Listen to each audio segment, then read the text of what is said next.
sudah mewakafkan diri, jiwa dan raga kami mati di jalan Allah. Itu yang kami cari. Allahu Akbar. Saya yang akan pimpin. Bila terjadi perang fisik, saya paling depan. Ustadz Muhammad Yahya Waloni, saya paling depan. Saya marah dalam perjalanan dakwah fisabilillah Rasulullah Sallallahu Alaihi Wasallam.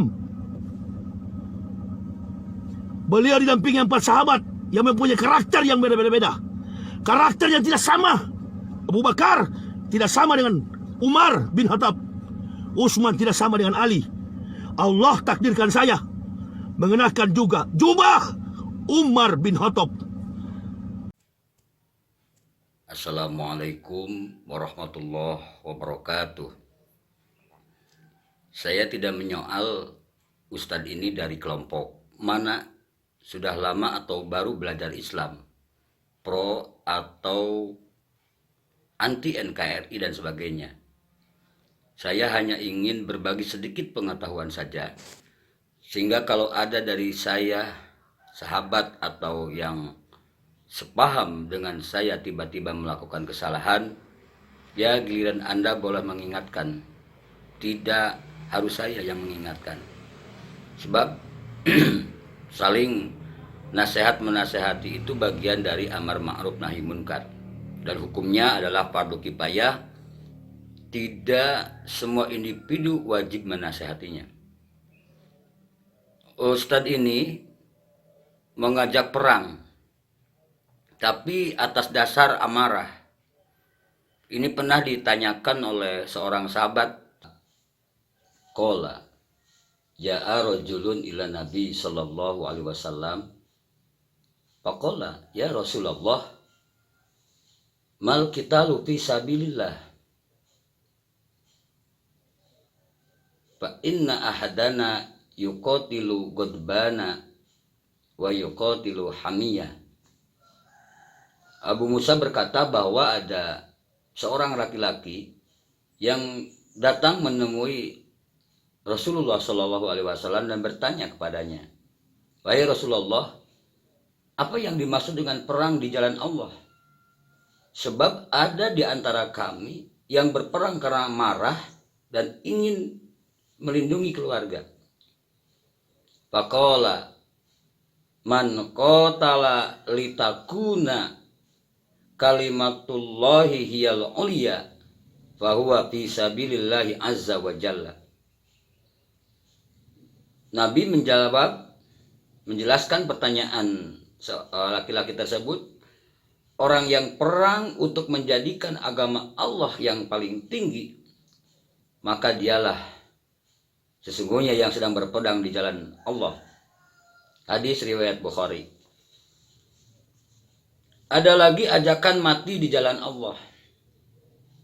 Tapi maaf, jika masih motifnya sama seperti di atas, maka ada hadis yang akan lebih mengagetkan kita. Rasulullah Shallallahu Alaihi Wasallam bersabda, awwalun nasi yuqda yaumal qiyamati alaihi rajulun istashhada fa atabihi fa'arafahu ni'amahu fa'arafaha qala fama amilta fiha. Orang yang pertama kali diadili di hari kiamat adalah orang-orang yang pura-pura mati syahid. Dia didatangkan dan diberitahu jejaknya dan dia mengetahuinya.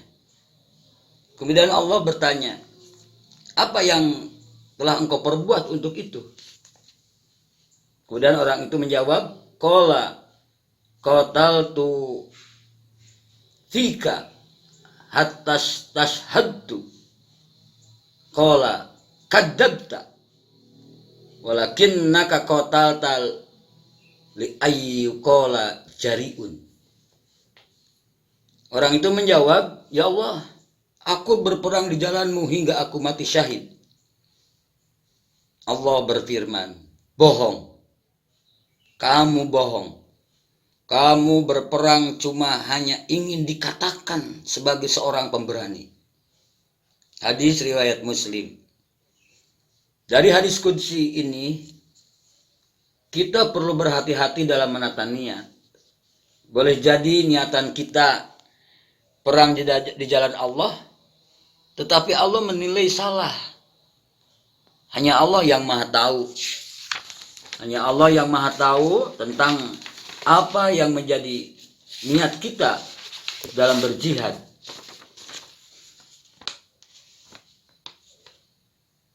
Saya ingin meniru sahabat Umar yang pemberani. Ya, betul. Tapi beraninya beliau itu bukan cuma gertakan saja. Tapi berani mengeluarkan harta juga. Dan itu jihad. Qala Umar bin Al-Khattab, amarna Rasulullah sallallahu alaihi wasallam an natasaddaqa fawafaqa dalika indi malan. Qala faji'tu binisbi mali. Faqala Rasulullah sallallahu alaihi wasallam ma abqaita li ahlika. Qultu misluhu. Umar berkata bahwa Rasulullah sallallahu alaihi wasallam memerintahkan kami untuk bersedekah. Kebetulan saya punya harta. Saya bawa kepada Nabi separuh harta saya. Lalu Rasul bertanya kepada Umar, berapa yang engkau sisakan untuk keluargamu? Umar menjawab, sama seperti yang ini. Hadis riwayat Tirmidzi. Pertanyaannya adalah, sudah pernahkah kita berjihad dengan 50% dari harta kita seperti Sayyidina Umar?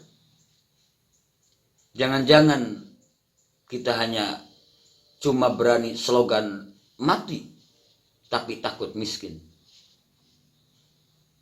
Kesimpulannya, dari bahasan ini kita bisa menarik satu iktibar, satu pembelajaran, bahwa berperang di jalan Allah, berjihad di jalan Allah, juga itu memerlukan ilmu. Perang di jalan Allah ada ilmunya. Tidak cukup kita menyatakan jihad, mengatakan bahwa itu sedang berjuang di jalan Allah tanpa berdasarkan ilmu, apalagi hanya berdasarkan amarah saja. Wallahul muwaffiq ila aqwamit thoriq. Wassalamualaikum warahmatullahi wabarakatuh.